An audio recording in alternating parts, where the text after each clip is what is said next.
okay, this is great. This guy is just like off the wall crazy. It's funny and not so funny in a way. Guy named Hank Kunneman. Thanks. This video is thanks to Right Wing Watch News on YouTube. This this guy is like a doom and gloom, hell speak type of pastor, but the stuff he says is just funny. Let's check him out. Sometimes we hear prophecies today. Here's the big one. Will President Trump get reelected in 2020? Well, let me ask you a question. Are you willing to do two things? Are you willing to vote? We are subject to a democracy. It doesn't matter what the prophets prophesy fully. See that right there? I find that hilarious. Like, it doesn't matter what the prophets say. Normally Christians are all like hardcore about what the prophets say, because it's what God is saying.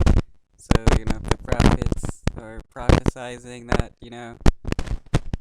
something's gonna happen, they usually believe it's God is telling the prophets that he's going to make that happen. But I guess to him, no big deal. Ignore the prophets, vote, and put your guy in. You have to vote. Second, it depends. Are you going to leave God alone and let the Antichrist, the party of the non-religious who murder babies and think it's okay,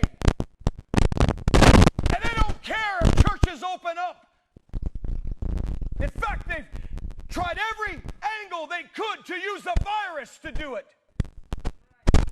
Okay, the party of the non-religious, baby-killing, church-hating, virus-using Democrats. Not sure what he means by using every angle of a virus to keep churches closed. I hope he's not saying that the Democrats made the virus, but the amount of demonization going on here is kind of funny. Democrats care about churches being open or not. They just they don't want the virus to spread, so it's best to keep any place that has a large group of people congregating together. It's kind of bad. It's just, I don't know. This guy is just pretty amusing. The fact that he has people listening to him is just something else. Because they don't have a revelation of spending time with God. Because those who spend time with God have a different perspective, and they can see contrary agendas. They want to push God out of our society, push God out of our schools, push God out of the mindsets and the theologies of our schools and our universities. You know why I believe that President Trump will be elected? Because I believe there's enough smart people that aren't getting caught up in the foolish rhetoric that the enemy has tried to get you to bite on. I believe we have a friend of Jesus Christ and his church. Wait, okay, so he's saying Trump is a friend of Jesus Christ.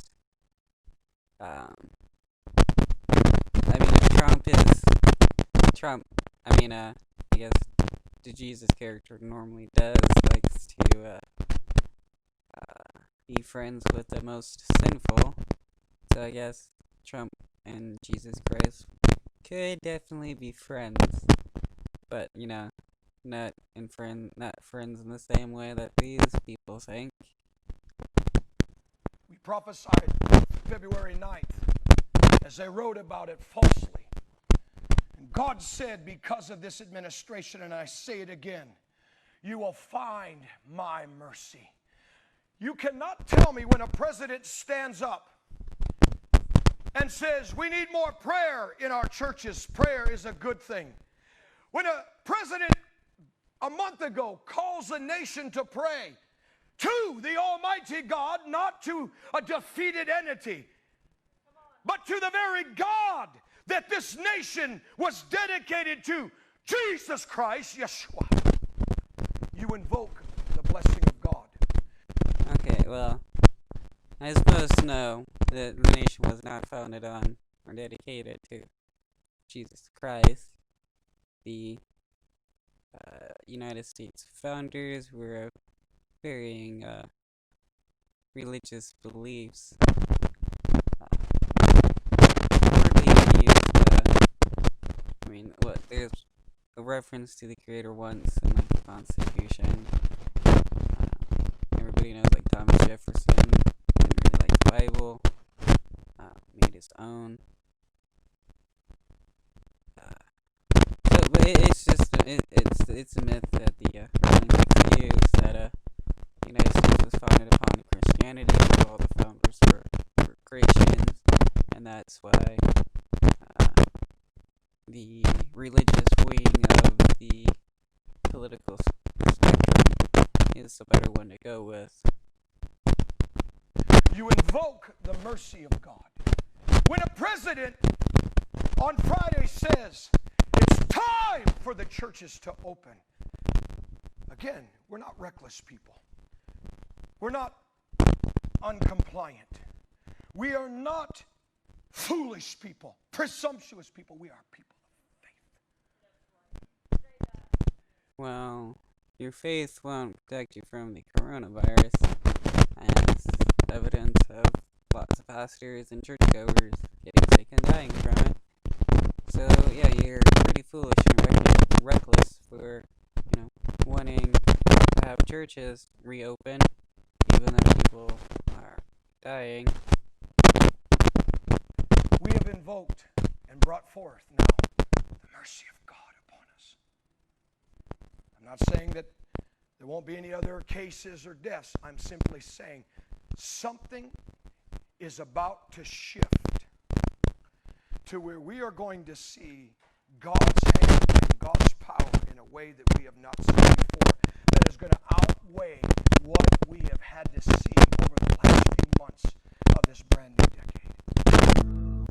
So is he saying there's going to be an increased amount of death and stuff? So that's, God shifting everybody to a different mindset or something.